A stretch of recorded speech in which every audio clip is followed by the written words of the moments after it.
ये कर्तव्य पथ का लोगो है।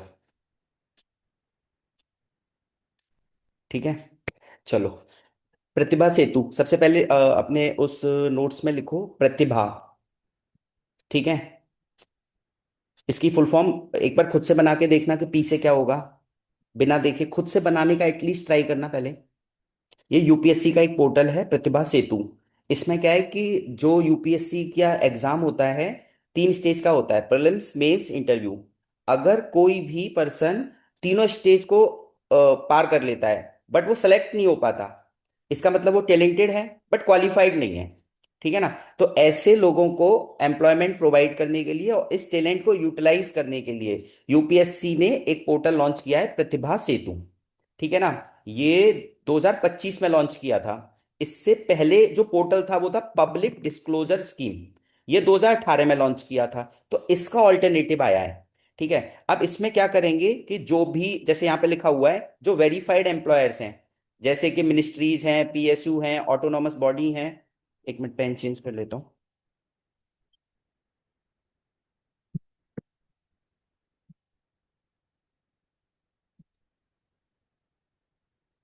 ठीक है। तो जो ऑटोनॉमस बॉडी है या प्राइवेट ऑर्गेनाइजेशन है, इनके साथ इंटीग्रेट करके इस पोर्टल को बनाया गया है कि उन सब का डेटा। शोर बहुत आ रहा है क्या? नहीं। हाँ, तो उन सब का डेटा, जो टैलेंटेड लोग हैं उनका डेटा क्या करेंगे, इनके साथ शेयर किया जाएगा। बट ये कंसेंट के साथ शेयर किया जाएगा। जैसे करण ने तीनों स्टेज क्लियर कर दी, फाइनल सिलेक्शन नहीं हुआ है, तो करण जब कंसेंट देगा कि हाँ भी मेरा डेटा शेयर कर दो, तभी शेयर किया जाएगा। ठीक है ना। उसके बाद फिर हायरिंग प्रोसेस स्टार्ट हो जाता है। तो ये है प्रतिभा सेतु पोर्टल। क्लियर। अब इसको 1 मिनट का टाइम लो कि ये इसे कहाँ यूज कर सकते हो।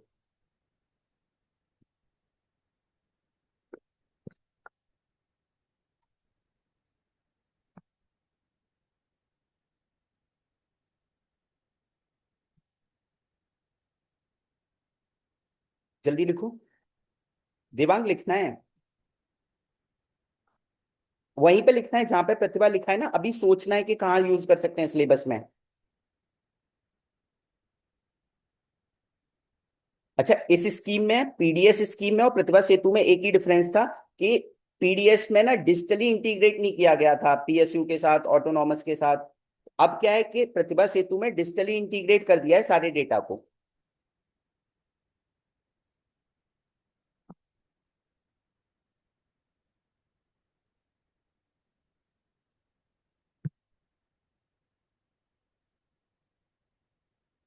डन।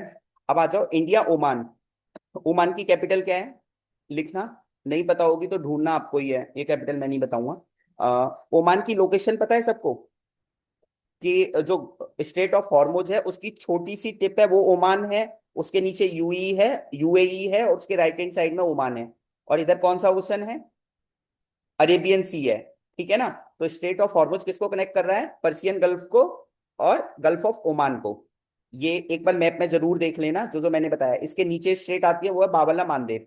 तो इंडिया ओमान ने सेपा साइन किया है। सेपा की फुल फॉर्म याद रखेंगे। इसमें यही स्टेटमेंट, सेपा मतलब एक तरीके से का फ्री ट्रेड एग्रीमेंट साइन किया है कि हमारा वहां एक्सपोर्ट होगा और वहां से जो इंपोर्ट आएगा उस पर कितना जीरो ड्यूटी लगाएंगे या कितना टैक्स लगाएंगे, उन सबको लेके। ठीक है ना। तो यहाँ पे बात की गई है कि इंडिया का जो एक्सपोर्ट होगा ओमान पे, उस पे 99.3% तक जीरो ड्यूटी एक्सेस रहेगा। ठीक है। और India became the second, only the second nation after the United state. ये लाइन इंपॉर्टेंट है, अगर इंडिया ओमान पे क्वेश्चन आएगा तो ये लाइन जरूर लिखी आएगी एग्जाम में। ठीक है। बाकी सब वही बातें हैं कि क्या क्या चीजें हम एक्सपोर्ट करेंगे और वो क्या क्या चीजें एक्सपोर्ट करेंगे। ठीक है। एक तरीके से हम ट्रेड कॉरिडोर बनाने की बात कर रहे हैं इसमें।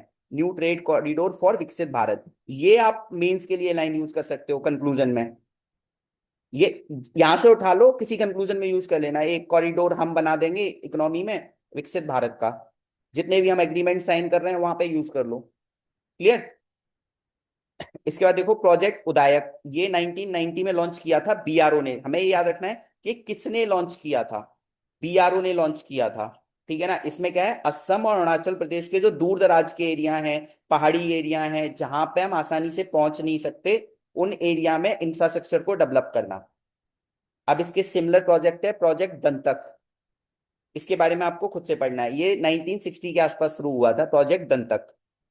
ठीक है, उदायक मतलब नाम से ही पता लग रहा है, राइजिंग सन, उदय होना। ठीक है, इसके बाद वर्ल्ड नो टबैको डे कब मनाते हैं? 31 मई। इसकी थीम लिख लो, अनमास्किंग द अपील,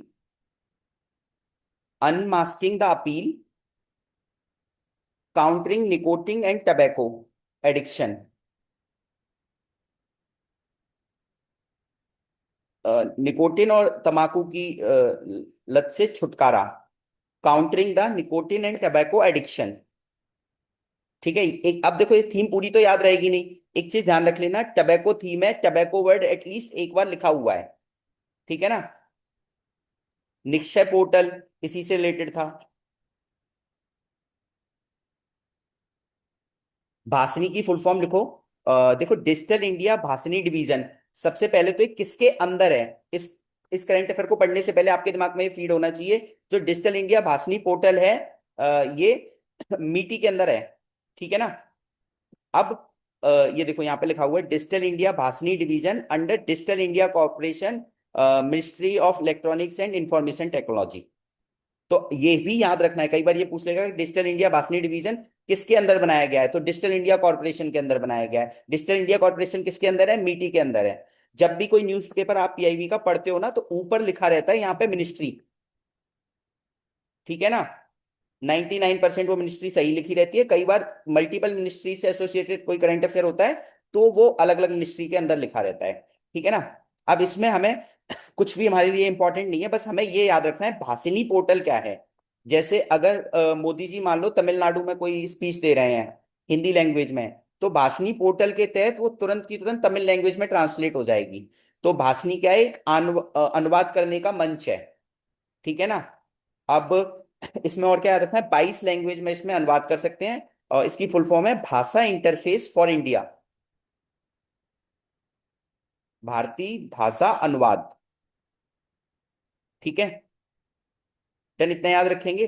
भाषणी जरूर याद रखना है, और ये शायद इसको क्रॉस चेक कर लेना, 2022 के आसपास लॉन्च हुआ था।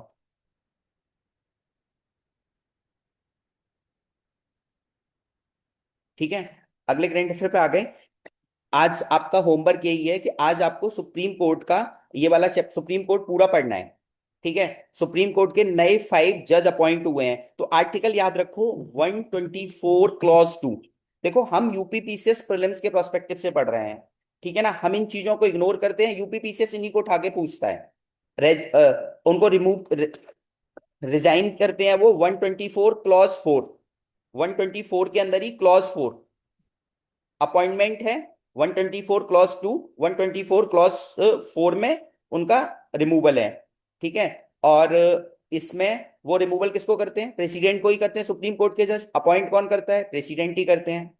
ठीक है, अब इनको जो रिमूवल कैसे होता है, तो एक जज इंक्वायरी एक्ट है 1968 का, इंपॉर्टेंट है, बहुत सारे लोगों को पता होगा, जो फर्स्ट टाइम पढ़ रहे हैं या सेकंड टाइम पढ़ रहे हैं उनको पता नहीं होता है। तो जज इंक्वायरी एक्ट 1968, उसके तहत 3 मेंबर कमेटी बनाई जाती है, चेयरमैन बनाते हैं। मान लो किसी जज को हटाना है, तो पहले पार्लियामेंट में जाता है वो केस ना, तो 3 मेंबर कमेटी बनाई जाती है। 3 मेंबर कमेटी में कौन होता है ये आपको पता होना चाहिए। ठीक है ना। उससे पहले एग्री भी करना होता है कि राज्यसभा के कितने मेंबर एग्री करेंगे सुप्रीम कोर्ट के जज को हटाने के लिए, लोकसभा के कितने मेंबर करेंगे सुप्रीम कोर्ट के जज को हटाने के लिए, 50 और 100 है। तो आज आपको ये पूरा डिटेल पढ़ना है। ठीक है, डन, आगे चलें।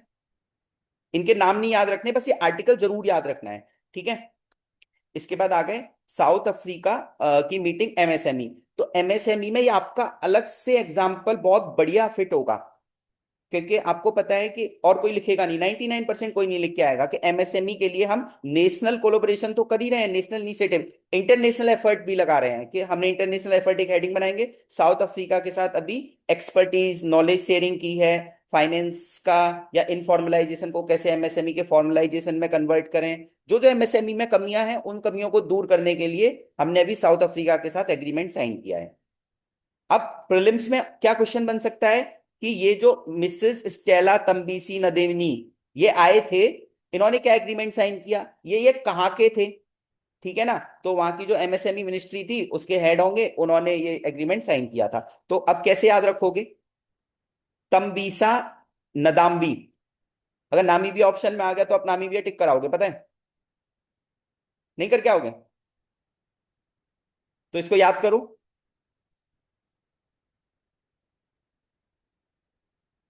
कैसे याद करना है? हाँ जी गौरव। सर स्टॉल से याद कर लेंगे। स्टॉल कैसे? में रेहड़ी होती अच्छा। है, स्टॉल मतलब सर रेहड़ी होती है। और रेहड़ी मतलब सर मुफ्ती एमएसएमई में आते हैं हम लोग। ठीक है, डन, ऐसे याद बढ़िया। करेंगे।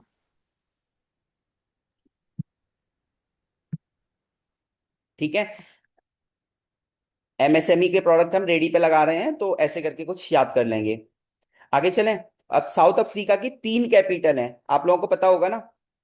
तो आपको क्या करना है, टेबल बनानी है, तीनों कैपिटल के नाम लिखने हैं। कौन सी एडमिनिस्ट्रेटिव कैपिटल है, कौन सी लेजिस्लेटिव कैपिटल है, कौन सी जुडिशियल कैपिटल है।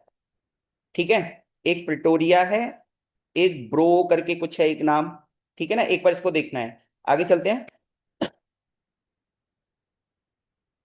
ये देखो, सबसे इंपॉर्टेंट करंट अफेयर है, ये याद रखना है। सबसे पहले तो अपेडा, ये जो है एग्रीकल्चर से रिलेटेड, बाहर, इंडिया के बाहर एक्सपोर्ट करती है। तो कौन सी मिनिस्ट्री के अंदर आएगी ये अपेडा? कौन सी मिनिस्ट्री के अंदर? ऊपर देखो, ये लिखा हुआ है। अपेडा जो ऑर्गेनाइजेशन है जो एग्रीकल्चर प्रोडक्ट को इंडिया के बाहर एक्सपोर्ट करती है, वो मिनिस्ट्री ऑफ कॉमर्स के अंदर में आती है। इंपॉर्टेंट पॉइंट है, याद रखना। ठीक है ना। इन्होंने अभी क्या किया है, फर्स्ट एवर शिप सी शिपमेंट सी के through botanical millet functional food Karnataka से न्यूजीलैंड एक्सपोर्ट किया है। ये आपको किसी न किसी एग्जाम में 100% दिखेगा। अब इसमें जो है ना कि बॉटेनिकल यूज्ड वाला, उसका मतलब ये है कि कुछ मिलेट्स में ना प्लांट बेस्ड एक्सट्रैक्शन को भी डाल दिया है, जैसे हल्दी वगैरह का, जिससे फ्लेवर और टेस्ट और अच्छा हो जाए। तो ऐसा कुछ किया है, तो कर्नाटक से न्यूजीलैंड। ठीक है, डन, याद रखेंगे। अपेडा ने किया है, अपेडा मिनिस्ट्री ऑफ कॉमर्स के अंदर आता है। क्लियर? और कुछ नहीं याद रखना है इसमें। ये देखो, ये सबसे ज्यादा इंपॉर्टेंट करंट अफेयर है आज का, ग्लोबल सप्लाई चेन ऑब्जर्वेटरी, ये याद रखना है। और ये टी कूपर, कॉपर पढ़ लो, कॉपर सोच लो क्रिटिकल सप्लाई, क्रिटिकल मिनरल्स है। दिमाग में ऐसा फीड करो, और इससे रिलेटेड यूके के साथ हमने एग्रीमेंट साइन किया है। ठीक है। तो global supply chain observatory mains के लिए भी हमें याद रखना है। ये टेक ऊपर याद रखेंगे, ये कौन थे? Secretary of state of foreign Commonwealth. जिसने यूपीपीसीएस के पेपर ऑब्जर्व किए होंगे वो समझ पा रहा होगा कि क्यों ये टेक ऊपर नाम याद रखना है। ठीक है ना। इन्होंने रिवर्स करके क्वेश्चन पूछा हुआ है कि उन्होंने विजिट किया था, वो किस, उनका नाम क्या था, या वो किस कंट्री से बिलोंग करते थे, किससे रिलेटेड एग्रीमेंट साइन किया है हमने, कुछ भी वो घुमा फिरा के पूछ लेते हैं। क्लियर? इसके बाद इस इमेज को ध्यान रख लेना। कल मैं आपको बता रहा था कि 3S 3P वो अप्रोच जो हमें यूज करना है, ये देखो इन्होंने, ये कंक्लूजन है इस पूरे आर्टिकल का, कि making for resilient secure sustainable supply chain को बनाना है। ठीक है ना। तो कंक्लूजन ऐसा हमें बनाना है, 3S 3P, एटलीस्ट डेली एक कंक्लूजन ऐसा ट्राई कर लें। क्लियर? तो India UK critical minerals global supply chain observatory. अब देखो, यूपीएससी में भी क्वेश्चन इस साल आया है, तो आने के चांस हैं कि रेयर अर्थ मिनरल्स क्या होते हैं, क्रिटिकल मिनरल्स क्या होते हैं। मैं कई बार आपको बता चुका हूं, रेयर 17 होते हैं, क्रिटिकल मिनरल्स कितने भी हो सकते हैं, कंट्री डिक्लेयर करता है अपनी इकोनॉमिक इंपॉर्टेंस, नेशनल सिक्योरिटी को ध्यान में रखते हुए। ठीक है, ये नंबर याद रखना। इसके बाद इसमें, हाँ देखो, नेशनल क्रिटिकल मिशन, ये इंपॉर्टेंट है। ठीक है, ये हमें ध्यान रखना है। और ये 2025 में लॉन्च हुआ था। ठीक है, नेशनल क्रिटिकल मिशन 2025 में लॉन्च हुआ था, याद रखना है। इसमें जो जियोलॉजिकल सर्वे ऑफ इंडिया को टास्क दिया गया है कि कहाँ कहाँ क्रिटिकल मिनरल्स हैं उनको एक्सप्लोर करें। ठीक है, 2025 से 31 तक के लिए है ये। अब इससे रिलेटेड, जैसे एक आपको मैंने बताया था, काबिल, याद आ रहा है काबिल? खनिज इंडिया विदेश लिमिटेड, ये इंपॉर्टेंट ऑर्गेनाइजेशन है, ये 2019 में बनी थी कंपनी एक्ट के तहत। ठीक है ना। इसमें 3 ऑर्गेनाइजेशन है, हिंदुस्तान कॉपर लिमिटेड, नालको और एक और है। तो आप इसको 100% ईयर याद रखो, क्योंकि जितने भी क्रिटिकल मिनरल्स हैं, जैसे आपने एक सुना होगा, अर्जेंटीना में काटामार्का माइंस है, काटामार्का। ठीक है ना। वो काबिल वहां पे एक्सप्लोर कर रही है। पीआईबी में हर तीसरे दिन ये काटामार्का माइंस के बारे में आता है। ठीक है, CATAMARCCA करके है। आगे चलें। इसके बाद सूर्य घर बिजली योजना, ये हमारी फरवरी 2024 में लॉन्च हुई थी। फरवरी 2024 में। इसमें एक आ गया कि 300 यूनिट फ्री इलेक्ट्रिसिटी प्रोवाइड करनी है, ठीक है ना। और हमारा आगे का टारगेट है कि 1 करोड़ हाउस होल्ड में solar rooftop power plant, solar rooftop को स्टैब्लिश कर दें। अब आप ये देखो कि आप इसको, कार्बन एमिशन इससे कम होगा, ठीक है ना, और रिन्यूएबल एनर्जी का प्रोडक्शन होगा, इलेक्ट्रिसिटी मिलेगी, लिविंग स्टैंडर्ड इंप्रूव होगा। इसमें एक और था कि 18,000 रुपए आप साल कमा भी सकते हो, ठीक है। इसमें इंटरेस्ट भी दिया जाता है। तो बस छोटी छोटी चीजें याद रखनी है, उससे हमारा कंप्लीट हो जाएगा, ठीक है। आई होप, देखो करंट अफेयर बहुत ज्यादा डीप में नहीं पढ़ना है, बट ऐसे टॉपिक जो मेंस में आ सकते हो उनको डीप में पढ़ना होता है। वरना अगर पीआईबी से आप करंट अफेयर पढ़ो, आप 2024 का पेपर उठा के देखना, स्टार्टिंग की 5-5 लाइन से करंट अफेयर आ रखे हैं। मैंने उसके लिए एक वीडियो भी बनाई है कि जो जो करंट अफेयर पीआईबी से आए हैं स्टार्टिंग की 5-6 लाइन। तो खुद से मत पढ़ना, मैं आपको वो सारी चीजें डिलीवर कर दूंगा। इसको हम अब धीरे धीरे एक नॉर्म बना देंगे कि 10 मिनट का करंट अफेयर डेली देख लेना है, ठीक है। 10 ही मिनट लगे होंगे मुझे लग रहा है इसमें, ठीक है, डन।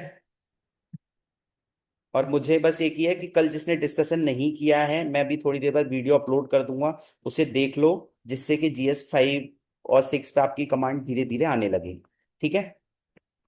और इसमें यूके वाला रख लेना, और एमएसएमई वाला एग्जाम्पल में वहां पे लिख लेना, प्रतिभा सेतु यूथ वाले में लिख लेना, GS 1 में प्रतिभा सेतु यूज हो जाएगा, GS 3 में अनएम्प्लॉयमेंट में यूज हो जाएगा, ठीक है ना। क्योंकि अनएम्प्लॉयमेंट पे तो क्वेश्चन मुझे लगता है कि 2024 में आया भी अनएम्प्लॉयमेंट पे, ठीक है। तो ऐसे ध्यान रखेंगे। अच्छा एक और चीज, आप वहां भी तो यूज कर सकते हो। आजकल आपने देखा है जो टैलेंटेड यूथ हैं वो नक्सल की तरफ मूव कर रहे हैं, एंटी इनकम उनके अंदर। तो ऐसे लोगों को रोकना भी तो है। दिमाग तो बहुत है बट किसी काम के नहीं रहते तैयारी करने के बाद। ये तो फैक्ट है, ये एक यूनिवर्सल ट्रूथ है, कोई स्किल डेवलपमेंट नहीं होता। तो इसलिए जितनी जल्दी जितना कम पढ़ के हम सिलेक्शन ले सकते हो हमारे लिए बहुत अच्छा है, ठीक है। हाँ, काटामार्का माइंस ये अर्जेंटीना में है ना, ये इंपॉर्टेंट है, ये नाम भी याद रखना, ठीक है। फिर आज का बंद करते हैं, और किसी को कोई प्रॉब्लम है तो पूछ लो, और नई प्रॉब्लम है तो मुझे लगता है अब होनी भी नहीं चाहिए, अब प्रॉब्लम के नाम पे फालतू की चीजें पूछते हो।